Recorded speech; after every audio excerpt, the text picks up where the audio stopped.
neuroscience studies have shown that the same region of the brain that we use to process facts is the belief center of the brain. So we essentially process facts and beliefs in the same way.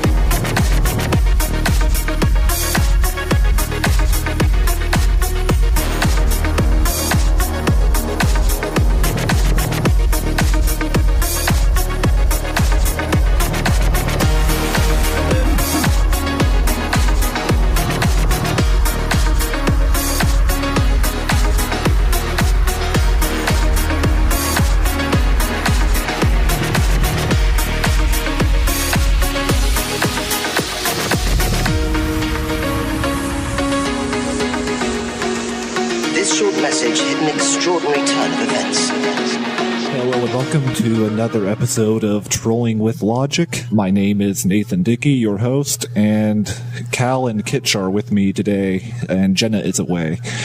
Yeah, good to be back. Say hi, Kitch. Oh, hello. Today we are thrilled to be joined by author, writer, and science activist Kavin Senapathy, co-founder and director of the international pro-science and pro-biotech movement March Against Myths. Kavin communicates to the public on science topics ranging from health, medicine, biotech, agriculture, and food. She's co-author of the book The Fear Babe, Shattering Vani Hari's Glass House. And as a mom to two children, Kavin often tackles health and nutrition misinformation targeted at parents. She's a regular contributor to Forbes, with work frequently appearing in outlets like Slate, Gawker, Grounded Parents, and more. Welcome to the show, Kavin Senapathy. Thanks for having me, you guys, and you pronounced my name perfectly, which rarely happens, so on that. I did a lot of research. Yeah. It is a topic of discussion from time to time, so that information is available. Awesome. Well, we are thrilled to have you. We've talked about having you on for a long time, so we're glad it's finally happening. I'm not sure how far back you want to go, but what were some influences that led you to become a science activist and communicator? I've always been into science and communicating, so that makes sense. But I didn't really get involved with the skeptics movement until a few years ago, around the time that I became a mom. I guess I was kind of apathetic before then. I was also younger. But when I became a mom, I first noticed that being a parent is scary. I mean, I was terrified. And I also realized there was a lot of scary information out there, a lot of which I believed initially. But then I started putting two and two together, interacting with more people that were questioning this information. That's around the same time that I started writing for Grounded Parents. And so I started looking into these issues and really documenting my learning process too, not only because that's what I was doing, but because I thought it might be valuable for people to see kind of how you evaluate information when you have never really encountered that information. Well, yeah, that's a learning process that it seems very few parents go through or put themselves through, to the detriment of a lot of people, not just parents, but also scientists. Oh, yeah, it reverberates. It goes from parents to public opinion, and that influences policy, that influences marketing, and it's a cycle for sure. Yeah, so I just wanted to come in, especially the kind of all the woo surrounding motherhood right now. It seems to have it's quite a recent phenomenon. Do you know why do you think it's gotten to this stage now?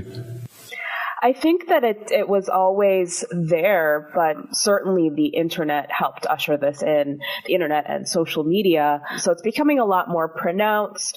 Usually, this is in my observation, not based on any specific data, the people that you see talking about it tend to be the vocal extreme. So someone that's really against anything, whether it be vaccines or GMOs, or someone that's really pro.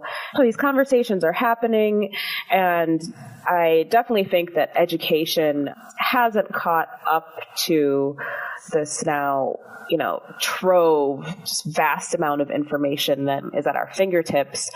People haven't learned how to evaluate that, and that includes a lot of scientists and experts who are kind of, focusing on their own own areas of research, but just this broader trend of woo targeted at mothers and now, fake news or whatever you want to call it. But yeah, we have all this information. We don't really know how to evaluate it. We don't know how to evaluate our sources. When it comes to science, we aren't aware as a society that a vast body of evidence weighs a lot more than one cherry-picked study that someone might hold up to make a point. And so I think all of this has come together to create this atmosphere of fear-based parenting. And you see that in, your aunt's latest, whatever she forwarded to you that she received. And you see it on social media. You see it in marketing. You see it in mainstream media. I might have said that already. So yeah, that's my long answer to your question. Like, how did we get here? And it's also, I think, I don't know, the mommy blogger movement, I think it's just a shorthand I'll use for it, but it's also they're very good at how they're presenting their side as well, I think. That comes across in what I've seen online. They're good at it, and for some reason, that I could spend ages talking about just this, is a lot of them tend to be well-funded. Many of our listeners will be aware and read up on what GMO refers to, including the fact that it's not really a term most scientists use to describe what they're doing. But for the benefit of any listeners who might have stumbled upon this podcast and aren't knowledgeable, what is a GMO? You'll hear me say a lot that GMO, which stands for genetically modified organism, is rather meaningless. More recently, I've argued that not only is the term meaningless, but that the existence of this term helps perpetuate injustice. So this might be more of an answer that you want, but essentially we have many, many different ways of breeding plants or arriving at beneficial traits or necessary traits in crops.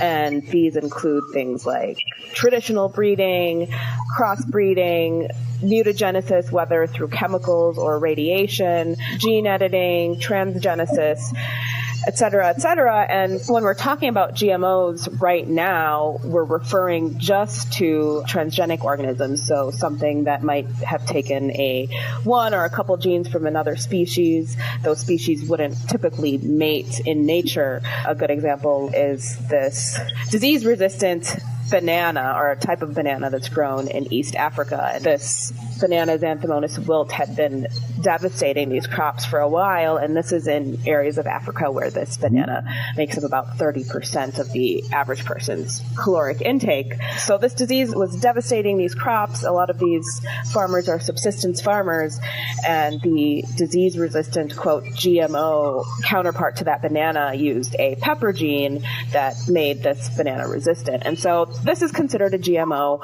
Now, there's also talk about whether gene editing equals GMO or not. The government is kind of leaning towards, no, we don't have to treat it the same way. But of course, you have these third parties like the Non-GMO Project, and their tactics often include acting as if they're holier than the FDA or the CDC or the government in general. And they say, well, we're being extra careful so that you don't risk your health. So we'll call gene editing, quote, GMO risk. And so, that's what a GMO is. Yeah, it refers to a process, and not just one process, but a bunch of different processes. And people believe that it means patents, pesticides, whether or not something is a GMO has an impact on workers' conditions, like all of these perceptions. And actually, whether or not something is GMO tells you absolutely nothing other than whether it was made with one of a few breeding techniques. The anti-GMO crowd has kind of, it seems to me, hijacked the social justice angle as it relates to GMOs, which I know you talked about at QED this year. They spread unfounded fears about, for example, farmers' inability to harvest their own seeds, or fears about the spread of GM pollen, and of course certain factions of the environmentalist movement have jumped on this anti-science bandwagon. And maybe we can address some of those myths in this discussion, but what are some examples of actual social justice issues surrounding genetically modified foods that extend beyond strictly science-based questions about safety? I would say the most obvious ones outside of the question of safety, which really is a settled question. The breeding technique is no more or less risky than any other breeding technique. It's hard to get scientists to say, hey, this is safe, it's fine, because scientists don't speak in absolutes like that. But the most obvious social justice implications are traits. So, for example, I mentioned this disease-resistant banana. I mean, clearly there's a justice issue here. Or golden rice, which can help solve the problem of vitamin A deficiency.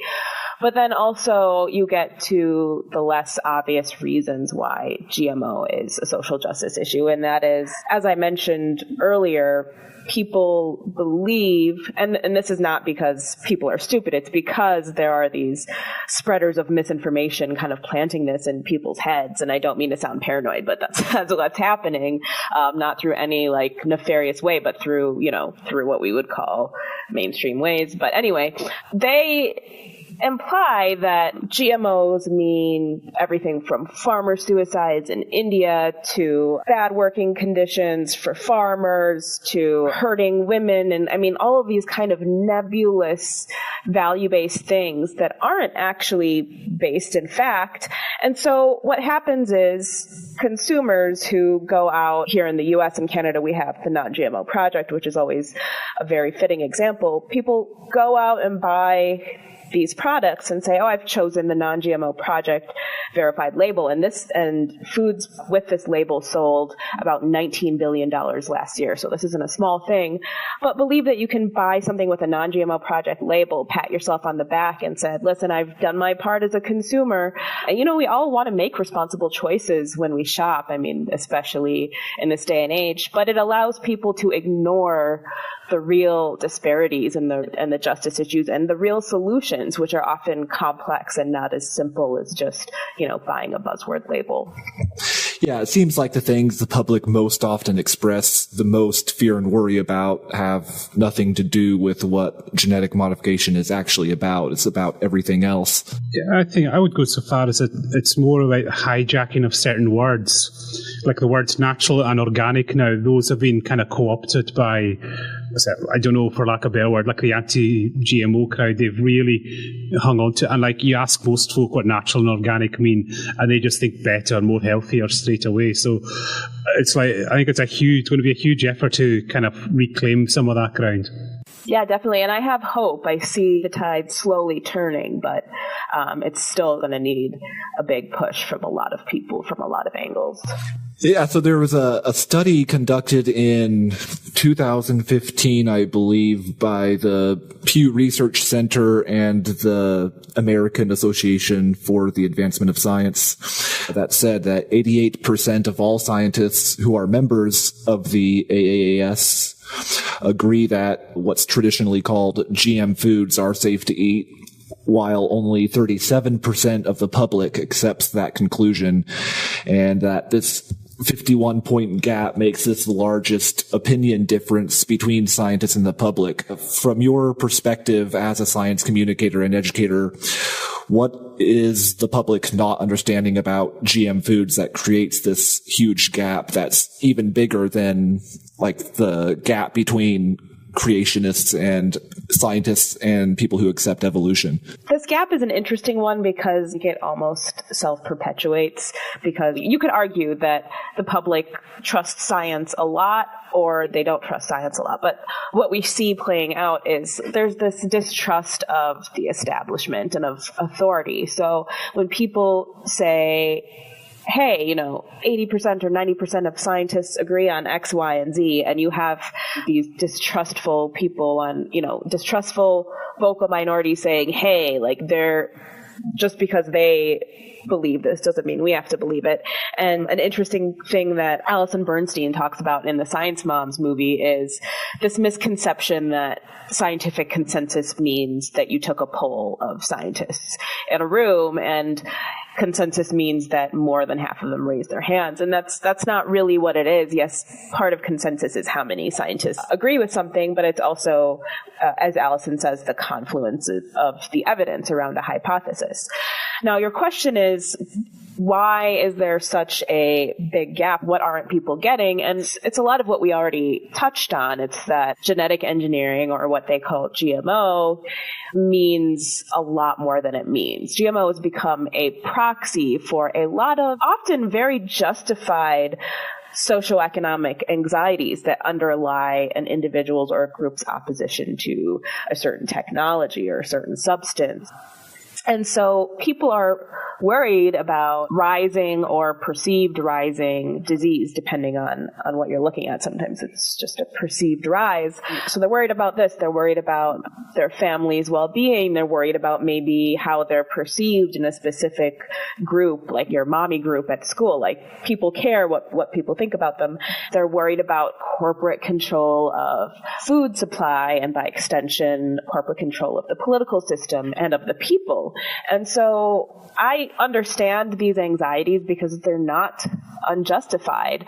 But then what happens is that you see people wanting to have a simplified scapegoat, as I call it, for some of these fears. So, if you could just blame all of these GMOs and then avoid the thing, or say you don't trust the thing, then you're boiling a whole lot down, and then you're able to maybe make yourself feel better about your anxieties. What's the best way to communicate this very nuanced take in a way that they can fully grasp and digest? I think it takes an acceptance that this GMO discussion is just that. It's a discussion, it's a dialogue, it's a marathon, not a sprint. Data and science are absolutely important, and we should communicate that depending on the audience. If it's young kids, then you speak about science the way that you would to that age group. But it kind of takes all kinds of information. So people who want to get right to the source, they can do that. People who want to read a news piece can do that. People who want to listen to a podcast like Talking Biotech can do that too. But also we have to remember that, ironically enough, the data show that data and citations and just throwing that at people who have, again, as I said, sometimes these underlying anxieties is not going to sway them. And often it can backfire if not done correctly. So it's really a combination of talking about the facts, talking about the science, how all of this stuff actually works, but then having these bigger conversations about these other anxieties. I think it's really going to take a lot of that. And then I think people become less worried about these concerns, then they're more willing and able to look at the science. Yeah, it's important to connect the conversation to the values that the person has that you're trying to convince, because in the last 10 years, neuroscience studies have shown that the same region of the brain that we use to process facts is the belief center of the brain. So we essentially process facts and beliefs in the same way, and that leads to problems, obviously. And I think that's one reason why that facts don't always penetrate and get through to us. So I think it's important to come up with a narrative that is true to the science and true to the data, but also connects us to values and shows that we care about the same things they care about. Yeah, absolutely. And I think this was a calculated decision by Natalie Newell, who's the filmmaker for Science Mom, is that for whatever reason, there is always the issue of trust. If someone is telling you something and you don't trust them, then you're less likely to believe them. And so because there's this trust of mothers, especially when it comes to issues that affect children, that's where she was going with Science Moms. A lot of times the cast of Science Moms, the 5 moms who are in the film, people will say that we're all scientists. And yes, I like to think of myself as very science-minded, but 2 of us, Jenny Splitter and I, are not scientists by training, but then we do have 3 of the moms, Layla, Allison, and Anastasia, who are scientists and who are experts. And the point there is, yes, you want to trust them as experts, but also you don't have to have this extensive training necessarily to be a science mom. Number one, you're going to have a healthy level of trust for expertise as I do. Like, none of us can know everything about everything, but also we can all learn how to think critically. That's where I think this group of 5 people, if I do say so myself, this is how we hope to have an impact, and we think that we are. So I was just saying, like, the whole Science Mums, I know it's Natalie was primarily behind it, but what was the real impetus for getting that project going? The story behind Science Moms is it's 5 moms. The movie features plant geneticist Anastasia Bodnar, neuroscientist Alison Bernstein, and Layla Kadirai. She's a human molecular geneticist, and then Jenny Splitter and me. And the 5 of us knew each other for a while and would, just discuss these topics behind the scenes, vent to each other about the misinformation that's targeted at us and at parents. What happened was the group Just Label It started this campaign called the Conceal or Reveal campaign. It was pretty much an anti-GMO campaign, and they got a number of celebrity moms to appear in videos and do promo for them, and these moms included Gwyneth Paltrow and Sarah Michelle Gellar, Jennifer Goodwin, and a few others. And so Layla and Allison are huge Buffy fans. And so they were so very hurt when they saw Buffy essentially speaking out against GMOs. The 5 of us were talking about it, and we decided to write an open letter to these celebrity moms about this. Lots of other people signed on to this letter, and Natalie came across it. She kind of felt like this might be her chance to tell the story and perhaps help catalyze this movement of science-minded mothers. And so she approached us and asked if she could make a movie about us, essentially. And we were like, yeah, cool, let's do it. So that's how it started. Yeah, saying that, do you think it is quite an important thing to have some celebrities on your side? Yeah, I mean, we would love to have some celebrities on our side. So anyone who's listening, if you have like 6 degrees of celebrity moms, please try to send them our way. Yeah, because I mean, I see the value in that, and there are a handful, but not nearly as many as are on. Yeah, but do you know also? I'm just playing a bit of a devil's advocate here. Like we, when we hear Gwyneth Paltrow, we say, well, she doesn't know what she's talking about. She's just a celebrity. So how do we counter that? Like, if we get celebrity X for our side. Yeah, like I actually don't say that. If you ever kind of follow what I do, I almost never say like, this person is a celebrity or this person doesn't have X credentials, so we shouldn't listen to them. Because that's not the case, actually. I mean, it's really about the data and the information. And yes, we should criticize Gwyneth Paltrow for having a big platform and peddling crap, but the reason that she's wrong isn't that she's a celebrity. Yeah. I mean, yes, we need expertise, and we need the body of expertise, not some cherry-picked scientist that's willing to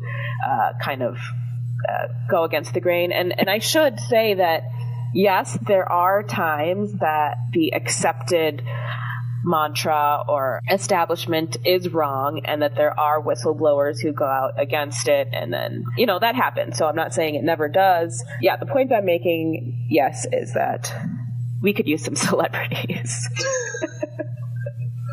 Yeah, because I know that feeling, like when someone from a show you love comes out and is completely the opposite of what you think they were. Because I think I had that, like I'm a big Star Trek fan, and then finding out the Reg Barclay actor's a bit of a conspiracy theorist in real life. So, you don't know what to do then.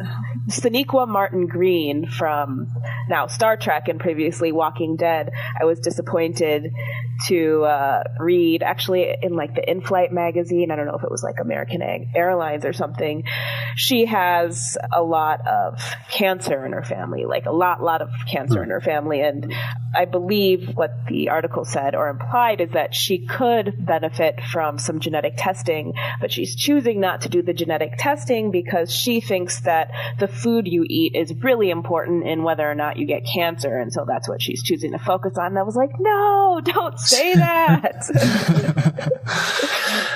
I think, like, from the sound of it, she's someone who could be swayed, like with some decent, like if someone spoke to her properly. I think if we can get to her, like it's not like Gwyneth Paltrow, who don't think really could be swayed, or it would be very difficult to. Oh yeah, that's an important distinction. Is some of these people can be swayed, some of these people can't, but the conversation is still valuable because there are onlookers watching when we criticize Gwyneth Paltrow. But I'm not even sure if she's part disingenuous. Sometimes she admits, she's like, I don't know what I'm talking about. She said that. In DC, when she said that, she was here as a mom, and that was the credentials that she felt was acceptable to put out there. Yeah. Yep, there you go. Yeah, some of these people probably could be swayed. You're right. Yeah, because that's just mentioning. That's the other valuable thing about with celebrity. They do have access to the politicians and people in power that maybe we don't.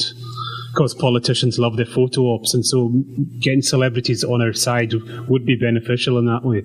Yeah, I think this phenomenon, I don't know if it happens often enough to be called a phenomenon yet, of celebrities going anti-science on all sorts of issues, but specifically what we're talking about here, is that economic justice has obvious ties with the GMO discussion and how it can benefit people in poor countries whose agricultural infrastructure is still in development and so on. But it seems like in the developed world, for example, in the UK and here in the States, organic movement and the whole anti-GMO lobby seems to have the most appeal to like this middle class to upper class mentality, and that's who's really benefiting from this anti-GMO, pro-organic narrative that's out there, that it's not really benefiting the lower classes or people who have lower incomes. It's kind of feeding the ego of middle class and upper class people. Do you see that? Yeah, so I hear what you're saying, the way you're putting it, benefit. It's almost like a status symbol, right? And so I see that happening a lot. I think that when we're looking at class differences and other differences, those who are worried more about affording food than anything else, it's still hitting them and it's hurting them. So there's some research that shows that organic marketing that implies that organic produce is safer or healthier ends up confusing people enough. So when it comes to the people who really can't, they're really counting their pennies at the grocery store, or they might be getting some form of assistance, it keeps them from buying some of these fruits and vegetables because they think that maybe the dirty dozen list might not be safe if they buy it conventional.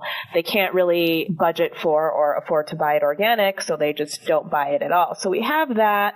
And then we also have like some feelings of concern and worry from these people. So I wrote about this once. There's this group, the Environmental Working Group, that kind of puts out bad science about organic. And then there's an online food retailer called Thrive Marketplace, and they're lobbying for people with using SNAP benefits, sometimes known as food stamps, to be able to use their SNAP benefits online, which I think is great. I think that having access to shopping online for whatever reason, if you don't have access to a supermarket, you might be disabled, you might not have transportation. So sure, you should be able to shop online. But the problem here with this campaign is Thrive has pretty much implied, if not outright said, that people using SNAP benefits should have access to healthy organic food, and then put out this video with this family with a really sick mom. She had a few different afflictions, including diabetes, and implying that this mom just needs to be able to buy organic food online. This is targeted bullshit, and it should make us mad, and that's part of why I do what I do with March Against Myths. We're an activist group because this is a justice issue all over the world, including in the United States. Mm-hmm. Yeah, there's a kind of a subtle undertone of classism in what a lot of these anti-GMO people are saying. For example, what I posted in the group the other day of Jeffrey M. Smith, the anti-GMO guy, saying that we need to target the Walmart shopper, not just the Whole Food shopper. Oh gosh, and I hadn't seen that before you posted it. Yeah, and that statement kind of implies that he has a lower view of what he calls quote unquote Walmart people. Yes. Oh, that really bugged me. And by the way, what Nathan's referring to, the group is, funnily enough, I have a group now called Kavin, Senapathy, the group, because I couldn't think of a better name. And it's not because I really think that I need a group, like I don't, and people don't need to be in it, but because Facebook has been kind of weird lately about how it treats pages or public pages and what it shows in people's news feeds, and so I figured I might as well start a group, and also so that on my page I just post everything and people comment, but I like having, for example, Nathan, you there to share that kind of information and have people talk about it. And I don't even need to be there because it's just a group of people that kind of share the same goals. So it's just what you're saying, because right now I'm going through a recovery program for my eating disorder, and I'm losing weight in the same time. And the amount of stuff that's getting targeted at me now from well-meaning people at my gym, just through them, because now I've searched for various things online, and I'm really stunned at some of the stuff that's coming through to me. There's like weird things about how yoga can cure diabetes and all this kind of stuff. Yeah. So you're seeing you're seeing this mostly through social media, or just friends that care about both. you, or all of the above? It's actually real life and social media. It's kind of quite weird. It's getting swamping me at times with it. Like the people in real life, I know they're kind of meaning well, but it's very difficult I don't know how to respond to them half the time when they're coming out with it. So I just smile and nod because I really don't want to argue. Yeah. It really depends on who you're talking to. Like sometimes you just have to, whatever situation you're in, like eating disorder, or I have OCD, for example, and people will say, like, have you tried yoga? Yoga always seems to be the common thread, doesn't it? Or have you tried this diet or that diet? I'm like, no, thanks. Like sometimes I don't say anything. Sometimes I'm like, do you know why you're telling me that? Like, have you heard this from somewhere, and where did you hear it? But there is an awful lot of crap on diets and weight loss. Like most of them will quote unquote work not on reducing body fat, but on reducing bodily fluids through sweat, or just through how the body usually loses its being. Yeah. Because remember that, Kitch, I told you someone actually, one of the recovery online groups that I'm a member of for supporting that, there was someone who came in there one day and said there was a form of yoga where you would lose like 20 pounds in 15 days or something.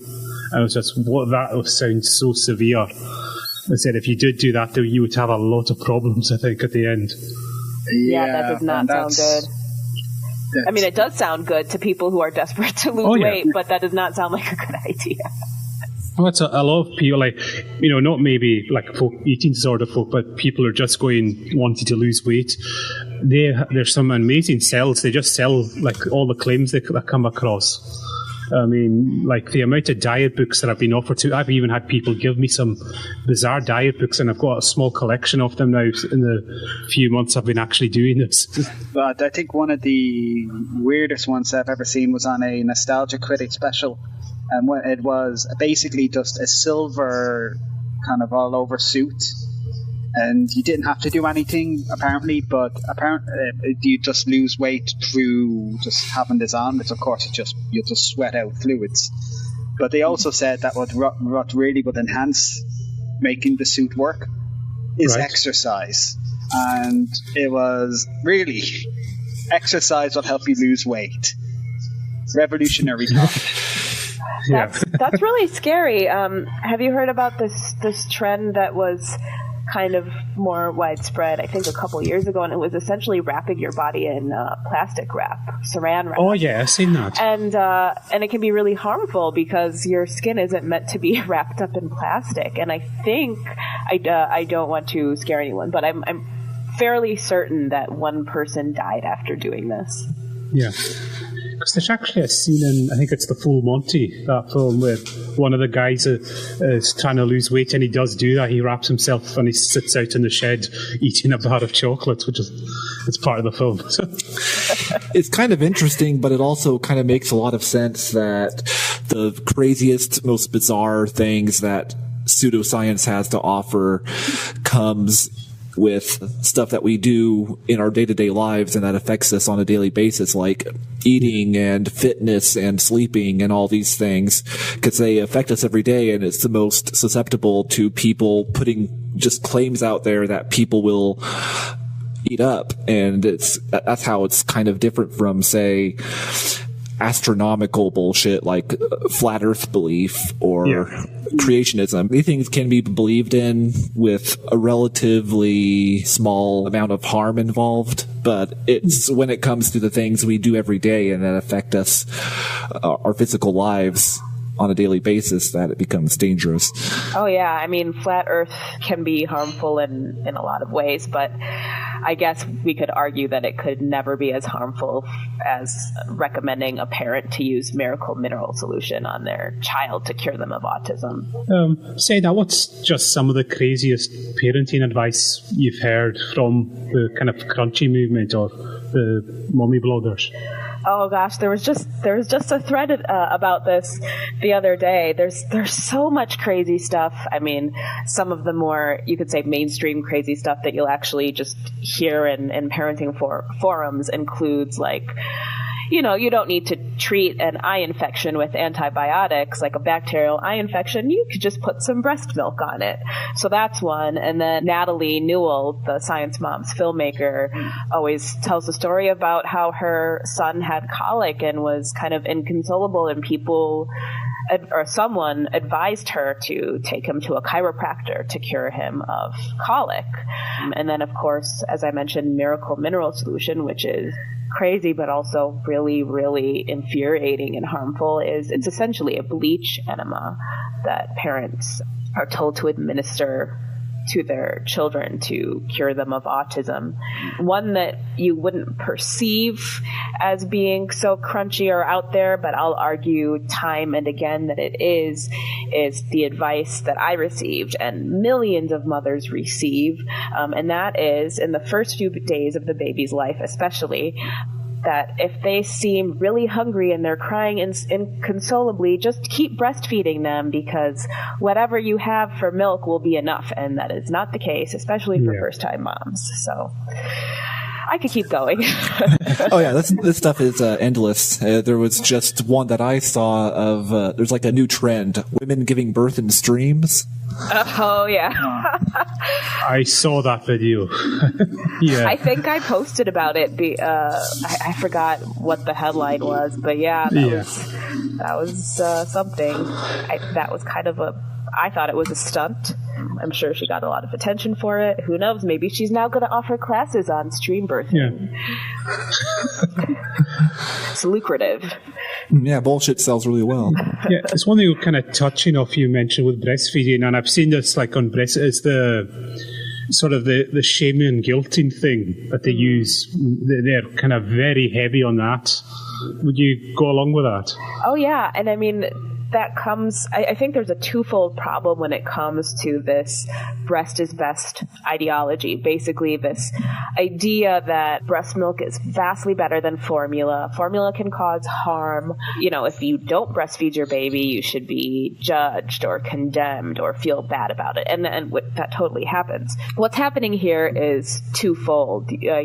Number one, there's this widespread misinterpretation of data happening here. So when we talk about the Western world, yes, babies who are breastfed for an extended period of time tend to have better outcomes. So this includes lower incidence of asthma, allergies, other illnesses, and then in the long term, higher incomes, higher IQ, and then with the concept of IQ comes its own bag of worms. But there's this misinterpretation of the data. Essentially, this is correlation. So in the Western world, women who tend to breastfeed tend to have higher levels of education, better access to healthcare. They're less likely to smoke. They're more likely to read to their kids, et cetera, et cetera, et cetera. So yes, the outcomes of babies who tend to be breastfed for extended amounts of time do often end up with better outcomes, and by contrast, those who are fed formula don't end up with those same outcomes. And this misinterpretation is then extrapolated in a lot of studies. So now we have this ideology that breast milk is better, and, we could just fix so many health disparities and so many health problems in this country if women would just breastfeed. So you have that. And then the second problem is paternalism and sexism and misogyny. It's number one, equating women and mothers' success or worth with their bodily functions, which I have a huge problem with.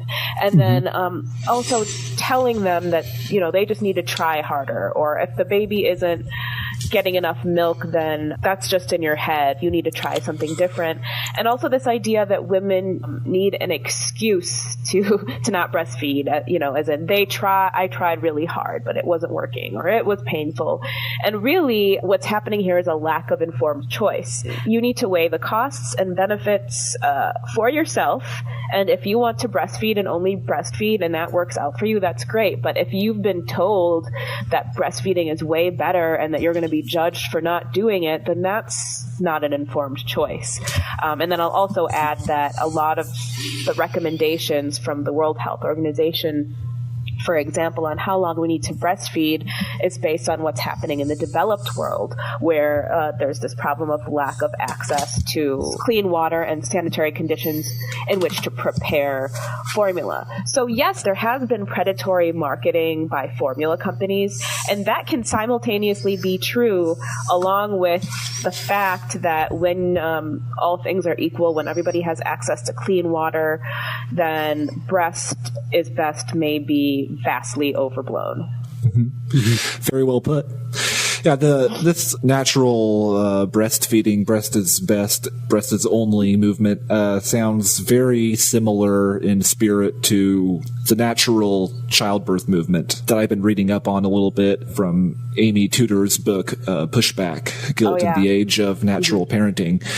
The whole movement started out as a laudable response to the same kind of paternalistic, misogynistic treatments that were going on prior to, say, around 1950, but in the hospital settings. But by the early 1980s, it morphed into its own kind of misogynistic, guilt-based movement of its own, and kind of turned into the very thing that it was against originally.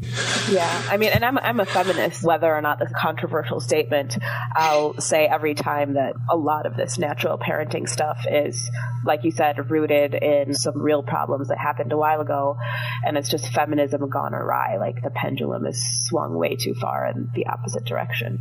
And the fundamental thing here, the common thread that you see in not only natural parenting, natural childbirth, lactivism, as we call some of this breast is best movement, and even anti and pro-GMO, anti-pro-vaccine, is just this lack of informed choice, being misled or being given bad science or bad information and then being told that this is empowering to you is just completely subversive and wrong. Absolutely. No, because the other thing it's quite really is the home birth movement. That seemed to be dying away now. That used to be quite prominent a few years ago. Is that still quite active?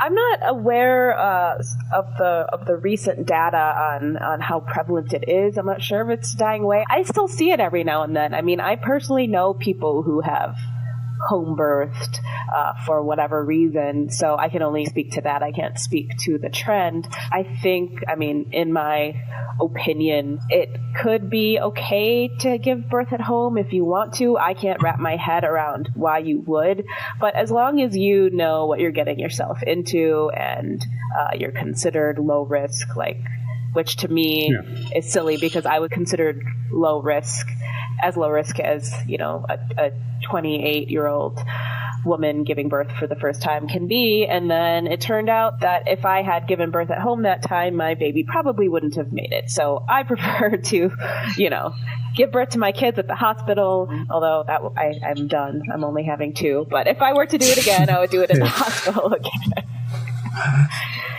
Yeah, so it's more the home birthing. It's not as kind of insidious as some of the other parts, is it? Yeah, I don't think it is in terms of the sheer numbers, but definitely like the ideology that comes from the home birth movement overlaps a lot with all of these other ideologies, and they tend to be the same people. We need to come up with a Venn diagram. Mm-hmm. All right. Yeah. I'm sure a lot of other podcasts, and there's a whole ton of articles out there kind of going through the benefits of GMOs, and we don't really need to go through all those because most people understand them. Improved flavor, longer shelf life, abundance that requires less use of land and resources, nutrient content, hardiness, resistance to drought, viruses, all sorts of stuff, and including in the production of recombinant medicines and monoclonal antibodies, vaccines, biofuels, et cetera, with all these great benefits that are coming from this technology. Is there any legitimate concerns that aren't anti-science based and that are based in science when it comes to policy around GMOs? No, I don't think there are any legitimate concerns when it comes to, the scientific facts and the benefits. I personally am concerned with companies like Monsanto and now Bayer and this merger having kind of certainly not a monopoly, but they have the resources and the ability to bring these products from research to market, and the current regulatory atmosphere makes smaller entities doing the same thing the exception rather than the norm. That's my only concern with the technology itself, is that I'd like to see it in more hands in a viable way. Yeah, even when people kind of bring up issues of, say, corporate ownership of genomes, that could be viewed as a legitimate concern, but at the same time, it's not really a concern about corporations owning genes. It's more a concern about kind of evenly distributing ownership between large corporations and small businesses like anything else. Like when you consider that farmers, for example, have been patenting seeds for close to 200 years now, I think. Right. I mean, I think in terms of your values, if you want to oppose or you feel it's wrong for a specific seed to be patented, then that concern is fine, but you're not going to fix this by being against GMOs. Definitely not. Probably the other thing is like we said, we mentioned the M word there. Can you ever see a point where Monsanto isn't just going to be this massive trigger word? I hope so, because I kind of touched on this before. Like they annoy me sometimes, but I also think that their products are great. I don't think that there is a safety issue with it. They're not out there to poison our families. I have friends who work for Monsanto, generally a decent company. But it's been a really, really successful tactic for the opposition here to really do a lot of work and effective work painting the term GMO, which again is not really a thing, with the M word, because then anyone who speaks out in favor of this technology can quickly be branded a Monsanto apologist, which is totally not the case. And so your question of whether it won't, there will come a time when it's not a trigger word, I hope so. We all have a lot of work to do in that, toward that. So we'll see. What do you guys think? Well, I think it's a trigger word because the anti-GMO movement needs a villain to kind of spice up their drama and spice up this scary story they're telling. They need a Goliath to their David. Yeah, they need a villain, and they need to put a face to their fears, basically, because that makes their narrative more compelling to people. For the same reason that conspiracy theories need a villain. Yeah, and I think what will really kind of demystify Monsanto is if more faces from Monsanto get out there, because then I think one of the problems has been is they haven't really been out engaging with people, and it's much easier to sling mud at the big faceless corporation, that's just sitting in its evil lair. Whereas if they just see that Monsanto workers are just ordinary people trying to do the best job and wanting the best for everyone, it's a lot harder to go against something like that. Yeah, I mean, I agree. And I've seen some of the company's efforts now to do outreach. There are a couple individuals who do a lot of outreach, and I think that they're doing a great job. And what happens is, again, this vocal minority extremist will spend a lot of time being loud and condemning these outreach people, saying, "Hey, this is a puppet for Monsanto. Don't trust him." So trying to dehumanize the person who's trying to humanize the company.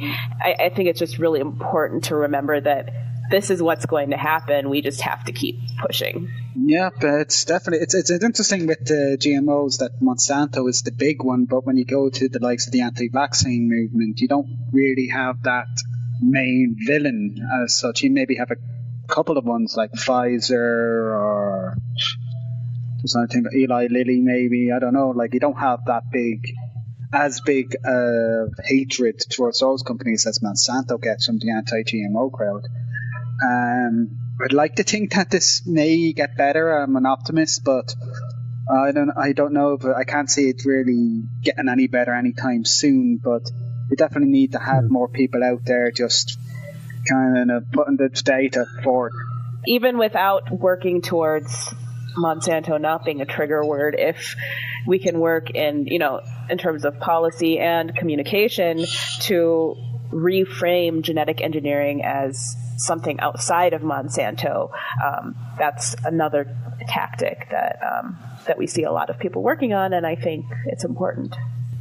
Yes, because Monsanto does a lot more than just GMO stuff. They do a lot more than just genetic modification of plants.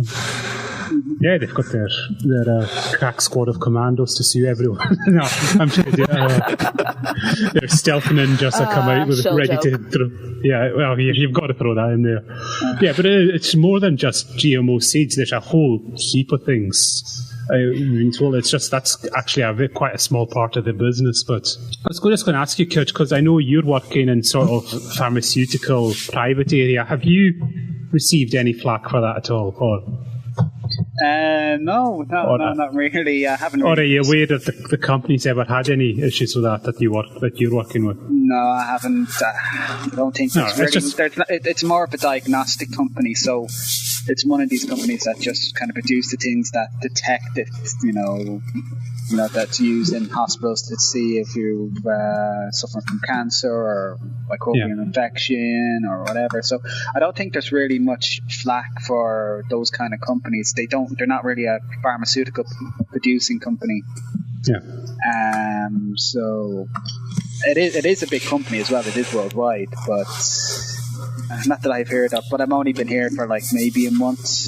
A month, and I'm only there for another month or so, like a month's comment. It's a weird word. Yeah. But just on the GMO issue, a lot of the anti-GMO crowd was focused on GMO seeds and crops, but they never go and touch, as far as I'm aware of, other aspects of genetic recombinant technology. So I'm just having an end of week's brain fart, such as Nathan said, which I'm actually kind of surprised, because for a journalist to know stuff about monoclonal antibodies and all this sort of stuff. Sly dig at Nathan there. Yeah, so it's just why is that? Why have we never really seen much of the anti-GMO crowd going after the biopharma? Yeah, in fact, they might be willfully ignorant of this. If you recall, when Neil Young came out with that anti-GMO album, and he's diabetic, it was really just weird. I mean, do you not realize where your insulin comes from? He must. I don't know. I did not know this about Neil Young's anti-GMO album. Oh yeah, he had an anti-GMO album. I want to say 2015. I actually wrote about this. I'm like, hey, Neil Young, your insulin comes from engineering, but he didn't respond. So right.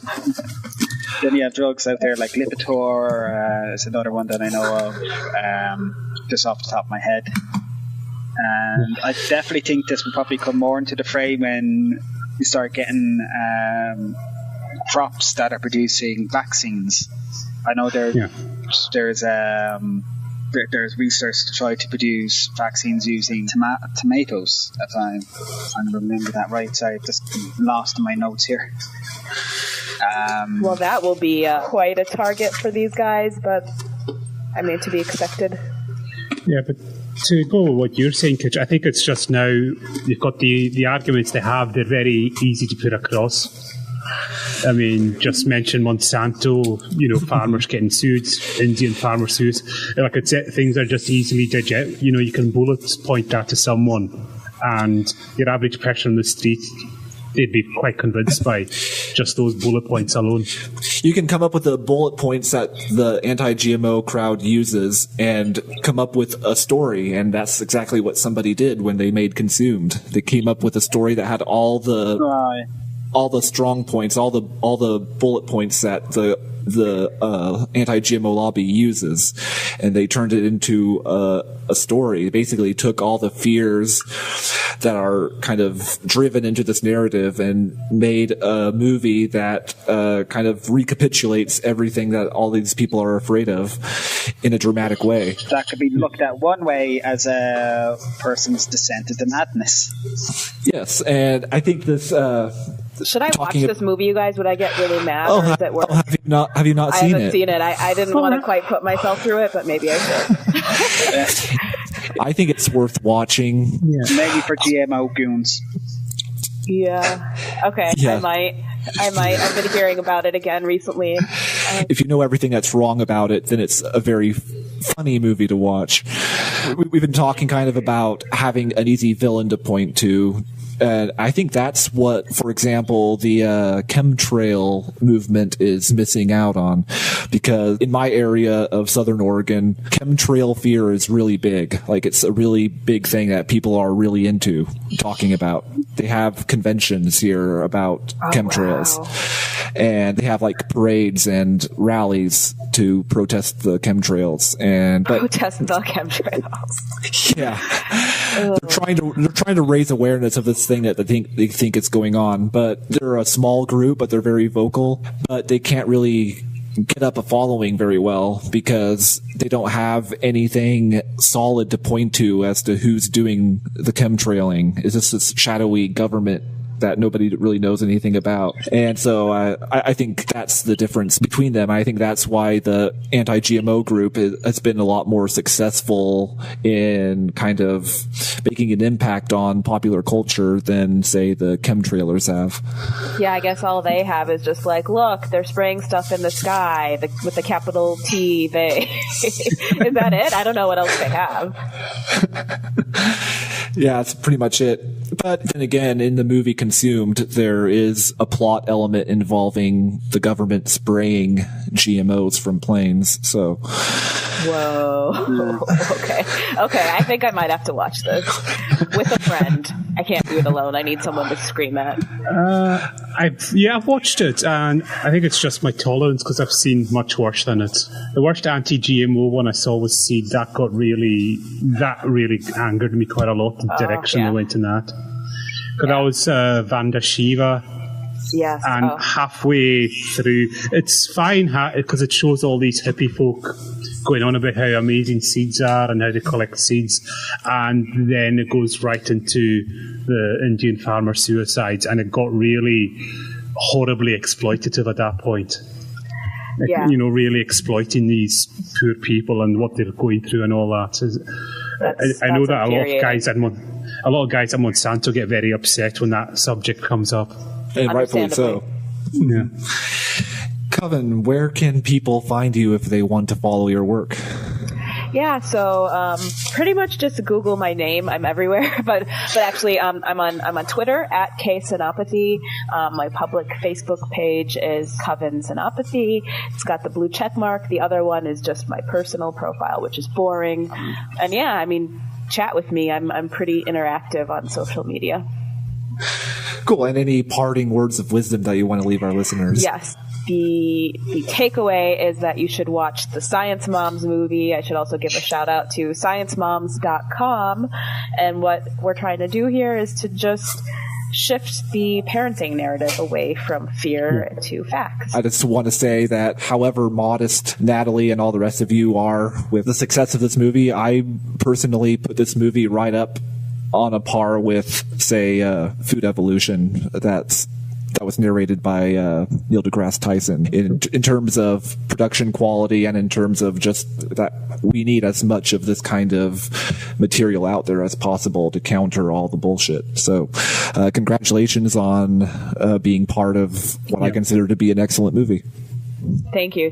I think pretty much all the credit goes to Natalie. All the rest of us had to do was talk, and we could do that.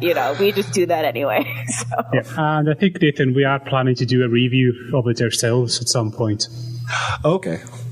I think we will do. Well, I think people will be expecting us to review it at some point. So. Thanks, guys. I'm looking forward to that. It's been a pleasure having you on. Thanks for having me. Thank you. Yeah, it was a pleasure. Thank you. And we'll see you. We'll see you on the internet. We won't see you. We'll talk to you, and you won't talk back, but you'll hear us next time we're on. So cool. Have a good day, everybody. Thanks for listening. Bye, guys. Bye. Bye, guys.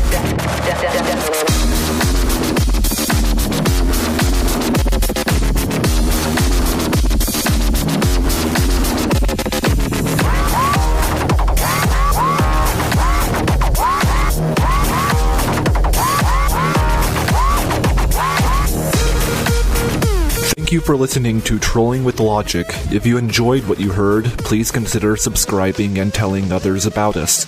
If you absolutely love the show and can't get enough of us, please consider becoming a supporter of the show by becoming a patron on Patreon. You can also give a single-time donation via PayPal. Links are in the show notes. To get in touch with us with your feedback and or criticisms, write to contact@trollingwithlogic.com. We would like to extend a very warm thanks to our 4 patrons, Microbloganism, Brian Curran, Avinash Kumar, and Anne Malmston. Thank you very much for your support. It means more than you know.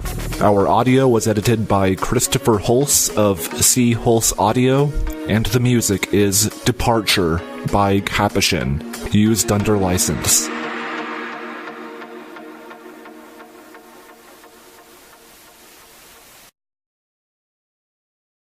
So on that.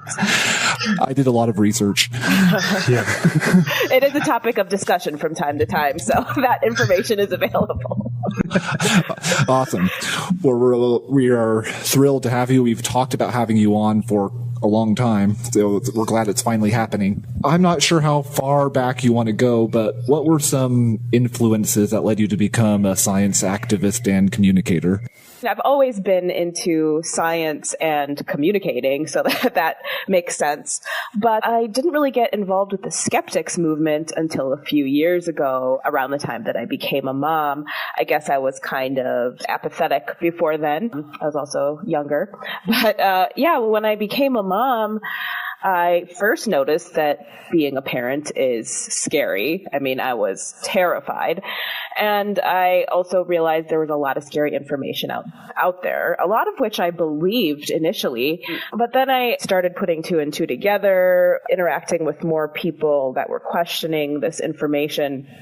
That's around the same time that I started writing for Grounded Parents. And so I started looking into these issues and really documenting my learning process too, not only because that's what I was doing, but because I thought it might be valuable for people to see kind of how you evaluate information when you have never really encountered that information. Well, yeah, that's a learning process that it seems very few parents go through or put themselves through, to the detriment of a lot of people, not just parents, but also scientists. Oh, yeah, it reverberates. It goes from parents to public opinion, and that influences policy, that influences marketing, and it's a cycle for sure. Yeah, so I just wanted to come in, especially the kind of whole shorthand I'll use for it, but it's also they're very good at how they're presenting their side as well, I think. That comes across in what I've seen online. They're good at it, and for some reason, that I could spend ages talking about just this, is a lot of them tend to be well-funded. Many of our listeners will be aware and read up on what GMO refers to, including the fact that it's not really a term most scientists use to describe what they're doing. But for the benefit of any listeners who might have stumbled upon this podcast and aren't knowledgeable, what is a GMO? You'll hear me say a lot that GMO, which stands for genetically modified organism, is rather meaningless. More recently, I've argued that not only is the term meaningless, but that the existence of this term helps perpetuate injustice. So this might be more of an answer that you want, but essentially we have many, many different ways of breeding plants or arriving at beneficial traits or necessary traits in crops. And these include things like traditional breeding, crossbreeding, mutagenesis, whether through chemicals or radiation, gene editing, transgenesis, et cetera, et cetera. And when we're talking about GMOs right now, we're referring just to transgenic organisms, so something that might have taken one or a couple genes from another species. Those species wouldn't typically mate in nature. A good example is this disease-resistant banana, or a type of banana that's grown in East Africa. This banana, Xanthomonas wilt, had been devastating these crops for a while, and this is in areas of Africa where this banana makes up about 30% of the average person's caloric intake. So this disease was devastating these crops. A lot of these farmers are subsistence farmers, and the disease... Neuroscience studies have shown that the same region of the brain that we use to process facts is the belief center of the brain. So we essentially process facts and beliefs in the same way.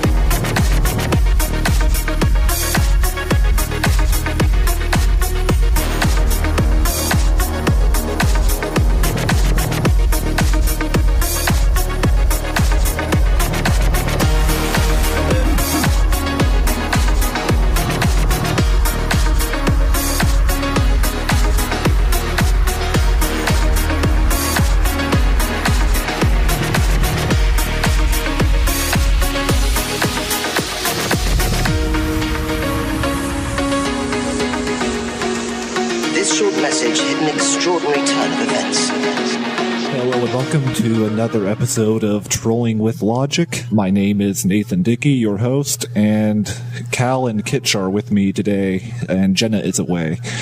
Yeah, good to be back. Say hi, Kitch. Oh, hello.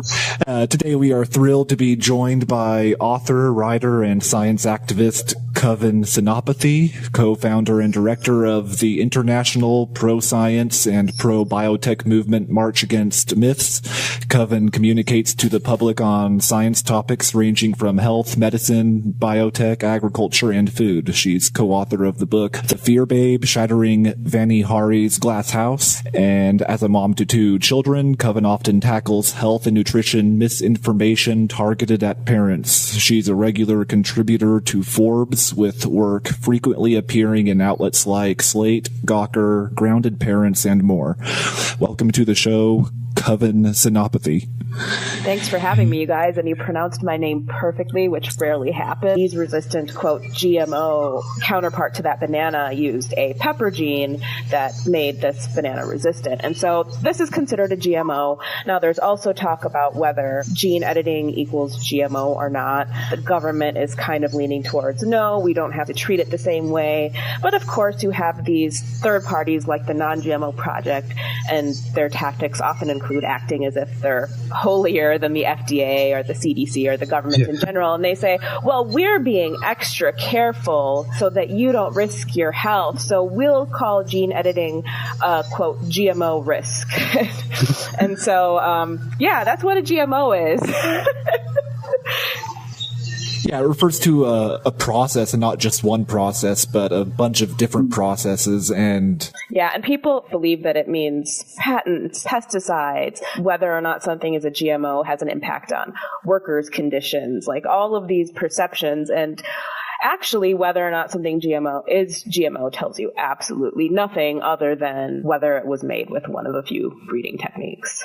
The anti-GMO crowd has kind of, it seems to me, hijacked the social justice angle as it relates to GMOs, which I know you talked about at QED this year. They spread unfounded fears about, for example, farmers' inability to harvest their own seeds, or fears about the spread of GM pollen, and of course certain factions of the environmentalist movement have jumped on this anti-science bandwagon.